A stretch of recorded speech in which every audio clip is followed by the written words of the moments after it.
Ladies and gentlemen, welcome back to the channel. Today, we dive into one of the most controversial and emotional sagas in Nigerian athletics in recent years, the story of FavourOfili, Nigeria's sprint sensation who has now switched her allegiance from Nigeria to Turkey. This isn't just another tale of an athlete changing flags. No.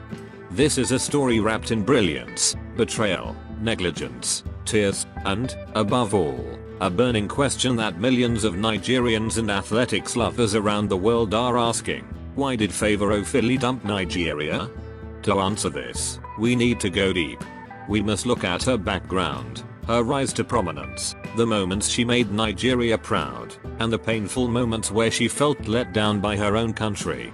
We must examine the facts, not rumors, about what happened at the Tokyo 2020 Olympics, the Paris 2024 Olympics, and why the Athletics Federation of Nigeria, AFN, and the Nigeria Olympic Committee, NOC, are being accused of negligence. We will also unpack the financial angle because there are strong reports that Turkey, known for aggressively recruiting international talent, made her a lucrative offer. But is money the whole story? Or was this more about dignity, respect, and career security? By the end of this story, you'll have a full picture: the facts, the controversies, the reactions, and the consequences. And maybe, just maybe, you'll understand why one of Nigeria's brightest young talents felt she had no option but to walk away. Before the controversy, let's meet the athlete herself. Favour Ofili, born on the 31st of December, 2002, is a Nigerian track and field sprinter specializing in the 100 meters, 200 meters, and relay events.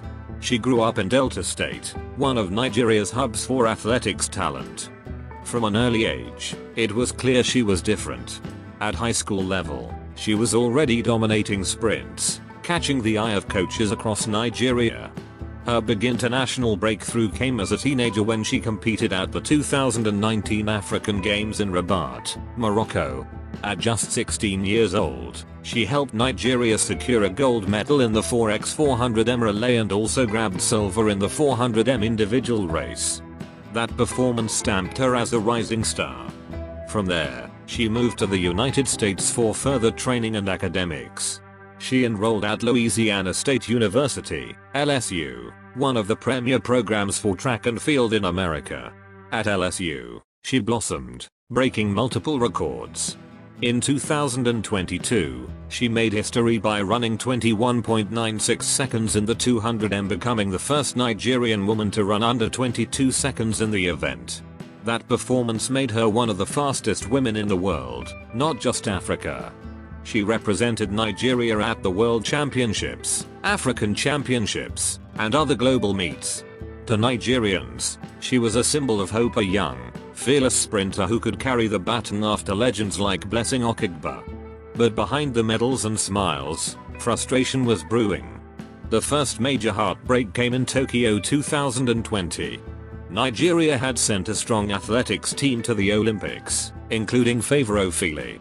She had trained hard, prepared mentally, and was eager to show the world her talent on the biggest stage.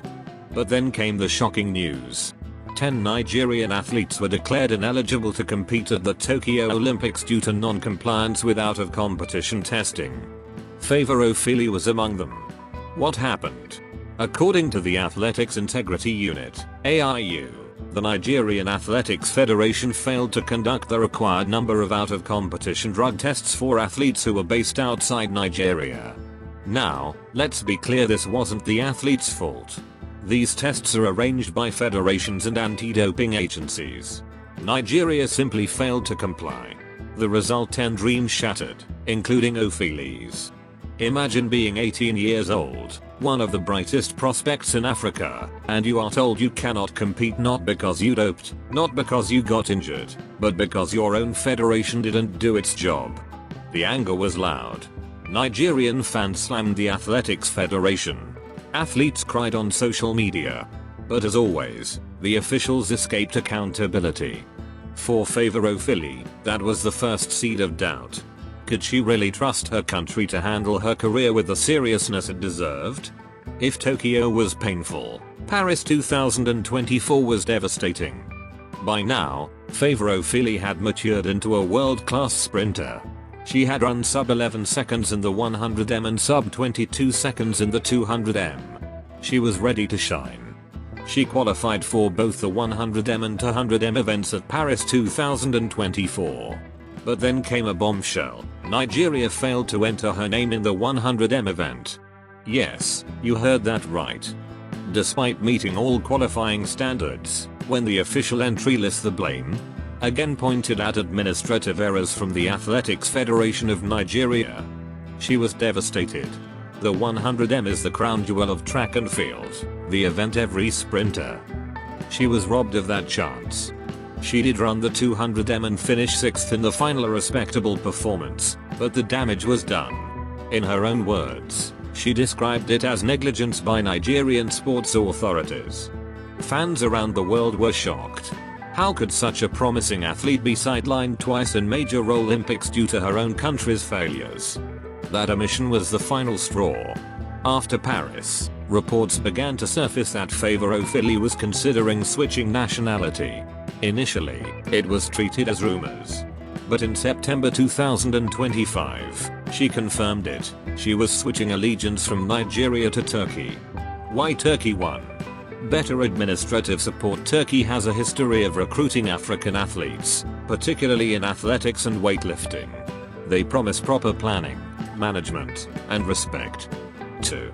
Financial incentives. Reports suggest Turkey offers athletes bonuses up to $500,000, including housing and salary packages. Ofili, however, insists money was not the main reason. 3.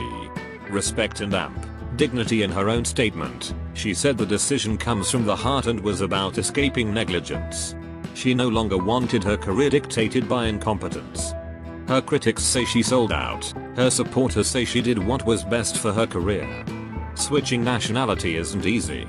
According to World Athletics rules, an athlete must wait 3 years after last representing their former country before competing for their new country. However, in exceptional circumstances, waivers can be granted. Given her repeated cases of negligence by Nigerian authorities, there is a chance she may be cleared earlier to compete for Turkey. This means she could potentially miss some championships, but long term, she is betting on stability and respect. Nigerian authorities, AFN and NOC, they deny negligence, claiming procedures were followed and blaming technical departments. Some officials accused Ofili of exaggeration. Fans split opinions. Some accuse her of betrayal. Others say Nigeria betrayed her first.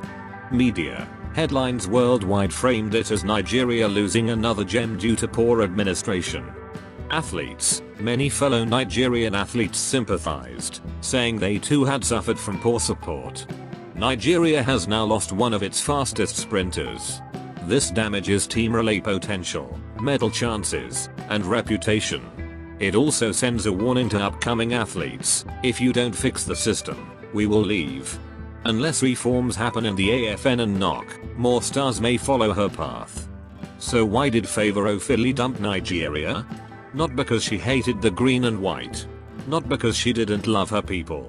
But because her dreams were twice crushed by negligence. She wanted to compete at the highest level. She wanted respect. And when Nigeria couldn't give her that, she found it elsewhere. The question is no longer